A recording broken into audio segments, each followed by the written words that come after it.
आप सभी छात्र छात्राओं का बघेल सर चैनल पर एक बार फिर से स्वागत है।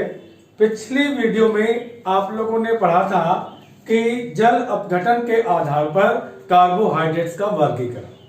आप लोगों को याद होगा, मैंने पिछले वीडियो में आप लोगों को यही पढ़ाया था कि जल अपघटन के आधार पर कार्बोहाइड्रेट्स का वर्गीकरण। मैंने आपको बताया था कि जल अपघटन के आधार पर कार्बोहाइड्रेट्स को 3 प्रकार से वर्गीकृत करते हैं। एक मैंने बताया था कि मोनोसेकेराइड्स, दूसरा मैंने बताया था ओलिगोसेकेराइड्स। ओलिगोसेकेराइड्स में मैंने आपको वहां पर 3 पार्ट और बताए थे। ओलिगोसेकेराइड्स के एक बताया था मैंने कि डाइसेकेराइड, दूसरा बताया था ट्राइसेकेराइड और तीसरा बताया था मैंने टेट्रासेकेराइड्स। मैंने आपको डाइसेकेराइड्स तक पढ़ा दिया था, फिर भी मैं वहीं से स्टार्ट करता हूं कि डाइसेकेराइड्स क्या हैं, ट्राइसेकेराइड्स क्या हैं और टेट्रासेकेराइड्स क्या हैं। तो सबसे पहले देखिए यहां से कि डाइसेकेराइड्स।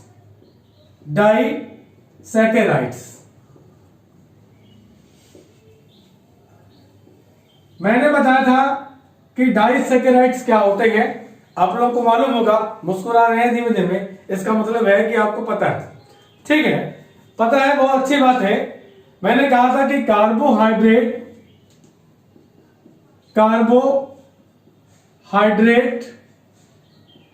के जल अपघटन से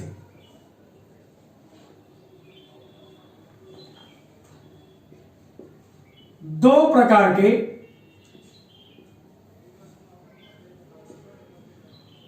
मोनोसेकेराइड,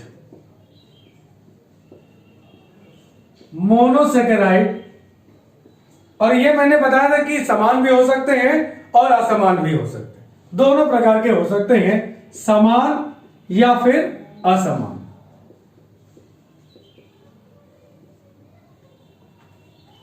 के 2 अणु प्राप्त होते हैं।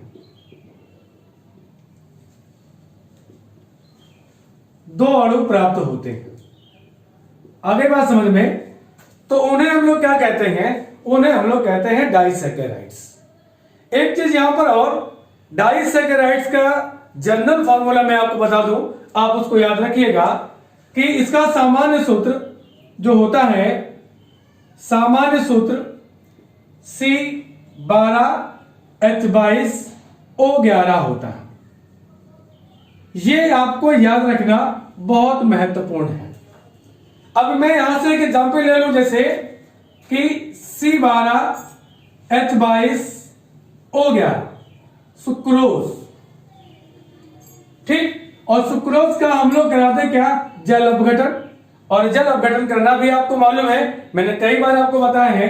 क्या करना पड़ता है कि मिनरल एसिड का यूज करना पड़ता है, डाइल्यूट H2SO4, खनिज अम्ल। तो ये तुरंत टूटता है C6H12O6, C6H12 और O6।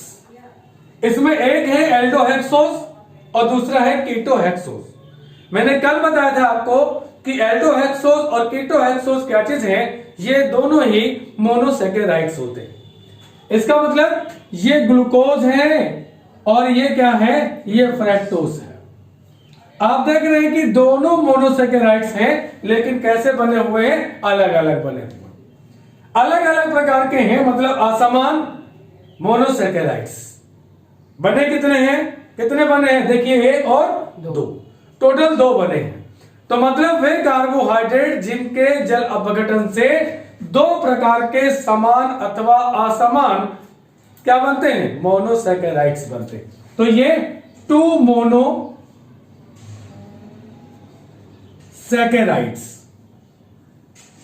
और वो भी कैसे हैं? डिफरेंट हैं। ठीक है, तो हम चाहो तो यहां पे लिख सकते हैं कि डिफरेंट, इसलिए इसको हम क्या बोलेंगे? डाइसेकेराइड्स बोलेंगे। एक एग्जांपल और भी ले सकते हैं माल्टोज का। माल्टोज का एग्जांपल लेकर के पढ़ेंगे तो दोनों यहां पर बनेंगे आपके ग्लूकोज बनेंगे। तो वो तो हम पिछली वीडियो में आप देख चुके हैं सब लोग, तो अब यहां पे करने की आवश्यकता नहीं है। तो अब बात करते हैं हम लोग हैं कि ट्राइसेकेराइड्स क्या होते हैं। ट्राइसेकेराइड्स कि डेफिनेशन तो अब आपकी समझ में आ गई होगी कि ट्राइसैकेराइड्स की डेफिनेशन क्या होगी। देख लीजिए यहां से, ट्राइसैकेराइड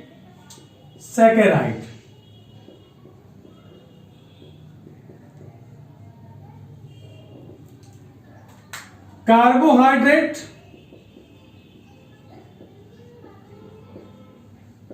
के जल अपघटन से 3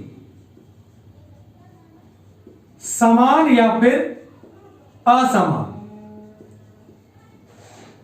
मोनोसैकेराइड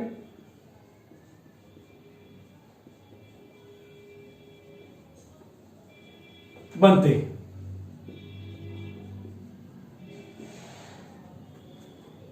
ठीक, मोनोसैकेराइड बनते हैं। और इनका आपको बता दें कि सामान्य सूत्र क्या होता है। सामान्य सूत्र इनका C18H32O16 होता है। ठीक है, सामान्य सूत्र क्या होता है, C18H32O16 होता है। और ये क्या देते हैं, ये 3 प्रकार के 3 मोनोसैकेराइड्स देते हैं।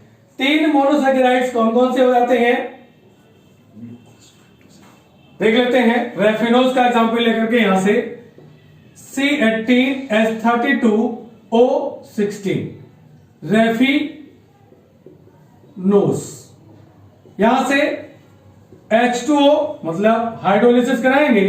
तो हाइड्रोलिसिस तो करने का तरीका अब आप सबको पता है, नहीं पता है, पता है ना। तो अब ये क्या बन जाएगा, C6H12O6 C6H12O6 C6H12 और O6, 3 सैकेराइड्स, 3 मोनोसैकेराइड्स यहां पे बने हैं। और तीनों कैसे हैं, अलग अलग हैं। इसको बोलेंगे ग्लूकोज, बोलते जाइए, फ्रैक्टोज, गुड, और ग्लाइकोज। सही से बोलिए, जो आपको मालूम है वही बताइए। बोल गए, ग्लैक्टोज होता है। चलिए कोई बात नहीं है, भूलते रहेंगे। अगर सब कुछ भूल नहीं जाएंगे तो देखो अच्छा होता है, अगर सब कुछ याद करते रहोगे तो सिद्धि होने के चांस रहते हैं, तो सिद्धि हो जाओगे। इसलिए भाई कुछ चीजें भूलनी भी चाहिए। मालूम पड़े आप बचपन से लेकर के आज तक की सारी बातें आपको याद है, दिमाग में बसी हुई हैं। कब किसने चट्टा मारा, किसने तमाचा मारा, किसने लात मारी, तो टेंशन में रहोगे और पागल हो जाओगे, सिर्री हो जाओगे। सिर्री होने से बचने के लिए चीजों को भूलते रहिए, क्योंकि हम लोग याद दिलाने के लिए हैं, हम लोग याद दिलाते रहेंगे। तो यहां पे देखिए ये तीनों मोनोसैकेराइड्स बने हैं, और तीनों मोनोसैकेराइड्स कैसे हैं, डिफरेंट है। कैसे हैं, 3 डिफरेंट मोनोसैकेराइड्स बन गए। तो आप डाई भी समझ गए, ट्राई भी समझ गए। ट्राई में क्या हो जाएगा, 3 मोनोसैकेराइड्स यहां पर बनेंगे। अगला देखिए, मैं बताता हूं आपको टेट्रा सैकेराइड्स, डाइसैकेराइड, टेट्रासैकेराइड्स में क्या होता है कि 4 प्रकार के यहां पर मोनोसैकेराइड बनते हैं। कितने, 4 प्रकार के। इसको कर दीजिए टेट्रा। समान या असमान मोनोसैकेराइड्स बनते हैं।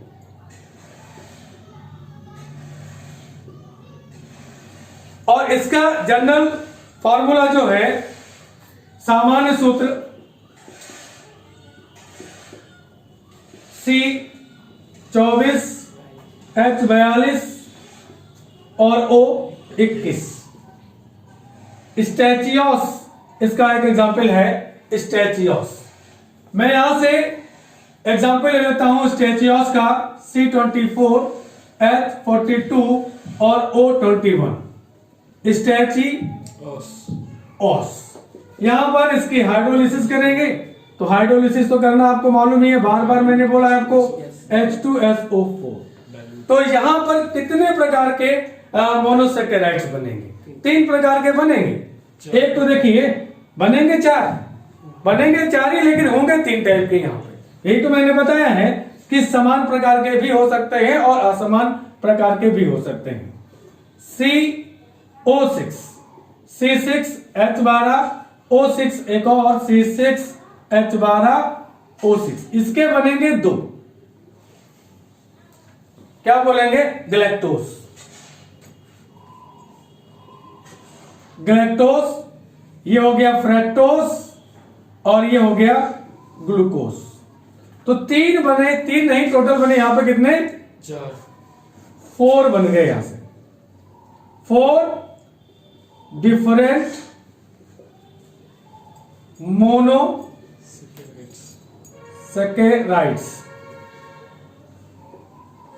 इस प्रकार से ये वाला क्लासिफिकेशन आपका कंप्लीट हो जाता है।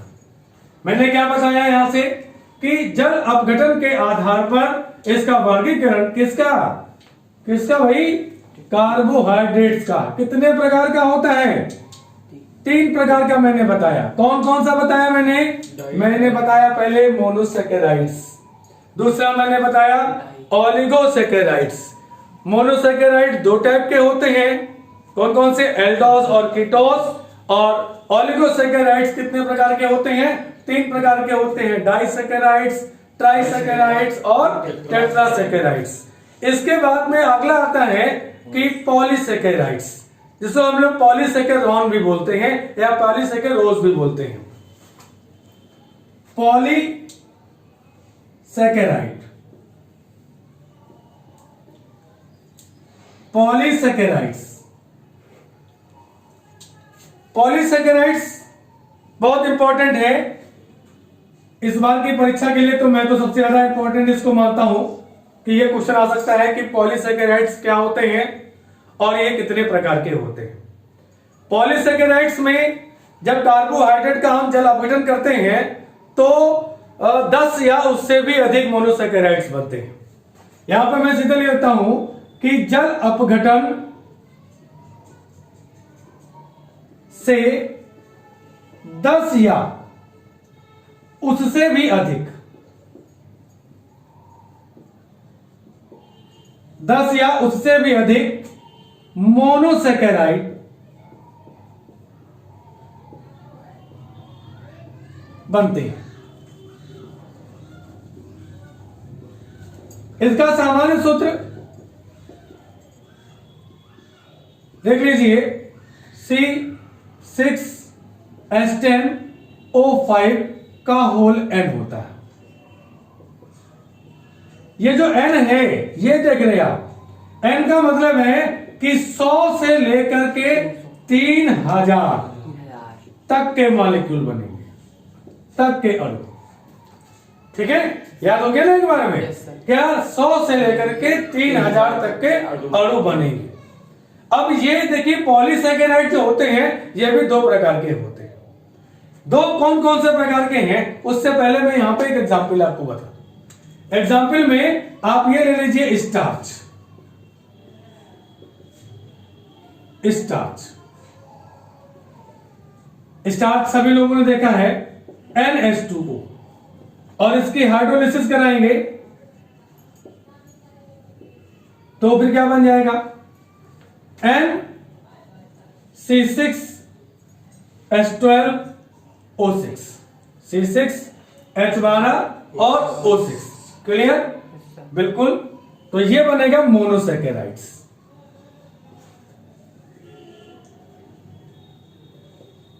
नहीं, एन क्या है? एन तो मैंने यहां पे मेंशन कर दिया कि 100 से लेकर के 3000 तक के अणु हो सकते हैं, इसलिए कोई समस्या नहीं है। ये स्टार्च हो गया। अब ये होते हैं 2 प्रकार के।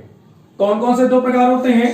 एक ऐसे होते हैं कि जिनको हम लोग बोलते हैं सम पॉलीसैकेराइड्स, और दूसरे को बोलते हैं हम लोग हैं विषम पॉलीसैकेराइड्स। ये मोनोसैकेराइड के बनने के आधार पर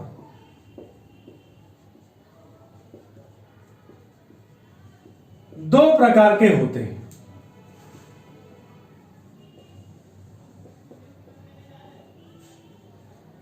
दो प्रकार कौन से हैं? सम पॉलीसैकेराइड,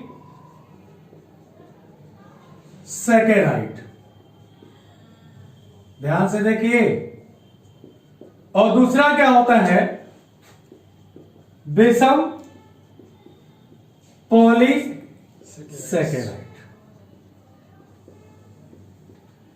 यहीं से देख लीजिए, सम का मतलब है कि जिसमें समान प्रकार के मोनोसेकेराइड्स बनते हैं, जिसमें समान प्रकार के मोनोसेकेराइड बनते हैं।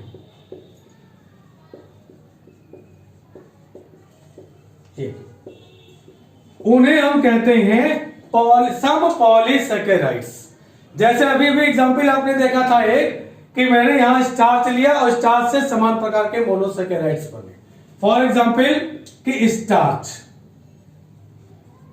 सेलुलोज, ये।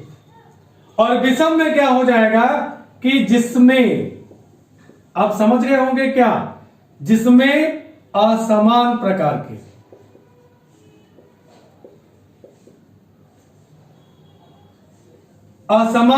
के मोनोसेकेराइड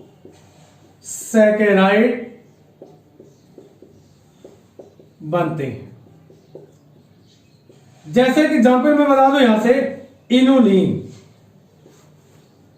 इनुलिन बनाता है फ्रक्टोज और कुछ मात्रा में ग्लूकोज भी बनाता है। तो ये हो गए पॉलीसेकेराइड्स।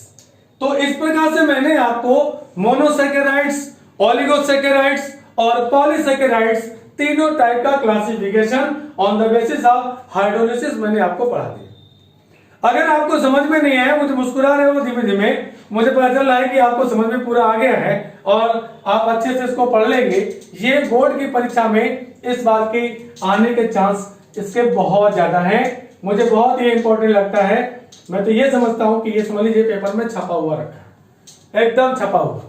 फिर एक टाइप का क्लासिफिकेशन आपको और बता देता हूं, वो कौन सा है कि अपचायी या अपचायक गुण के आधार पर एक क्लासिफिकेशन और, कि अपचायक गुण के आधार पर वर्गीकरण। देखिए, इसके बाद में मैं आपको बताऊंगा कि कार्बोहाइड्रेट्स का नामकरण कैसे करते हैं। कार्बोहाइड्रेट्स के नामकरण करने के क्या क्या तरीके हैं, ये मैं आपको अगले वीडियो में पढ़ाऊंगा। आज आप ये पहले सीख लीजिए कि किस प्रकार से हमने कार्बोहाइड्रेट का क्लासिफिकेशन किया है। 3 टाइप से किया है मैंने। पहला तो मैंने भौतिक गुण के आधार पर किया, शुगर एंड नॉन शुगर। दूसरा मैंने on the basis of hydrolysis किया, मोनोसेकेराइड्स, ओलिगोसेकेराइड्स और पॉलीसेकेराइड्स। तीसरा मैं कहने जा रहा हूं अपचायक गुण के आधार पर, तो ये होते हैं 2 प्रकार के। ये होते हैं 2 प्रकार के, कौन कौन से? एक होता है अपचायक शर्करा,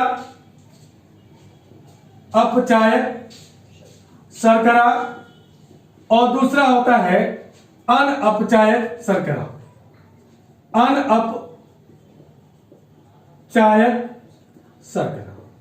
ये 2 प्रकार के हो गए। बहुत इजी है। इसमें देखिए क्या होता है, दोनों को मैं यहीं से बताता हूं आपको कि टॉलन अभिकर्मक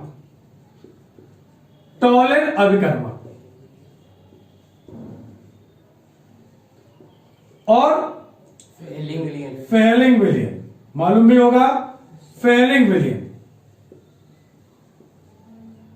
को अपचयित करने की क्षमता होती है,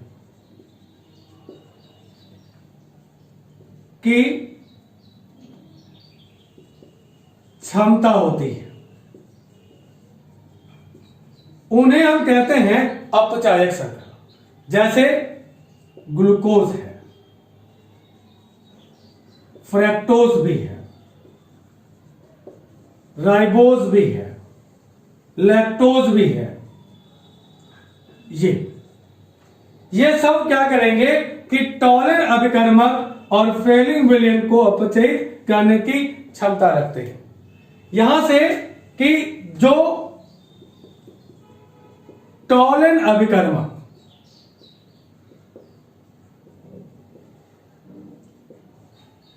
फेलिंग विलियन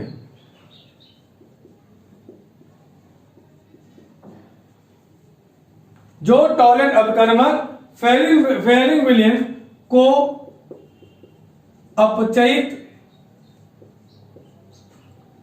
करने में असमर्थ होते हैं, उन्हें हम क्या कहते हैं? अनअपचायक शर्करा, नॉन रिड्यूसिंग शुगर, और ये रिड्यूसिंग शुगर, जैसे स्टार्च, सेलुलोज, ये इतना सा आपको वर्गीकरण मैंने यहां से क्लियर कर दिया। कार्बोहाइड्रेट का वर्गीकरण यहां पे समाप्त होता है। मैंने 3 प्रकार से आपको इसका वर्गीकरण बताया है। पहला मैंने बताया है भौतिक गुण के आधार पर, उसके मैंने 2 टाइप बताया आपको कि शुगर और नॉन शुगर। दूसरा मैंने बताया कि जल अपघटन के आधार पर, तो उसमें मोनोसैकेराइड्स मैंने बताए, मोनोसैकेराइड्स एल्डोज और कीटोज में वर्गीकृत किया। फिर मैंने आपको बताया कि ओलिगोसैकेराइड्स को मैंने 3 टाइप से क्लासिफाई किया। एक मैंने किया आपको बताया कि डाइसैकेराइड्स, दूसरा मैंने बताया ट्राइसैकेराइड्स, और तीसरा मैंने बताया टेट्रासैकेराइड्स। उसके बाद में मैंने अगला बताया पॉलीसैकेराइड्स। पॉलीसैकेराइड 2 टाइप के होते हैं, एक होते हैं सम पॉलीसैकेराइड्स और दूसरे होते हैं विषम पॉलीसैकेराइड्स। तीसरे टाइप का वर्गीकरण जो है वो अपचायक गुण के आधार पर है, जिसमें मैंने बताया ये भी 2 प्रकार के होते हैं, अनअपचायक शर्करा और दूसरा क्या होता है? अपचायक शर्करा। अनअपचायक शर्करा में कौन कौन से? ग्लूकोज, फ्रक्टोज, अपचायक शर्करा में ग्लूकोज, फ्रक्टोज जो कि फेयरिंग विलियन और टॉलेंट रिएजेंट को अपचयित कर देते हैं, जबकि स्टार्च, सेलुलोज ये क्या करते हैं कि टॉलेंट रिएजेंट और फेयरिंग सॉल्यूशन को रिड्यूस नहीं कर पाते हैं। ठीक है, आप लोग समझ भी गए हैं, और आप इसको दोबारा पढ़ के देखिएगा, वीडियो को पूरी देखिए अंत तक, आपको बढ़िया लगेगा, समझ में चीजें आएंगी। और बघेल सर क्लासेस चैनल पर आप लोग कंटिन्यू बने रहते हैं, इसकी हमें बहुत खुशी है, और आप लोग हमारा साथ दे रहे हैं, इसके लिए मैं आपका आभारी भी हूं। साथ साथ में आपसे ये कहना चाहता हूं कि आप सभी लोग वीडियो को अपने फ्रेंड सर्कल में और जानने वाले लोगों को जरूर शेयर किया करें, जिससे कि मेरा मनोबल बढ़ता जाएगा और मैं अपनी वीडियो को मैं भी इंप्रूव करता जाऊंगा, अच्छे से प्रयास करूंगा वीडियो बनाने के लिए, कंटेंट भी अच्छा आएगा। Thank you for watching.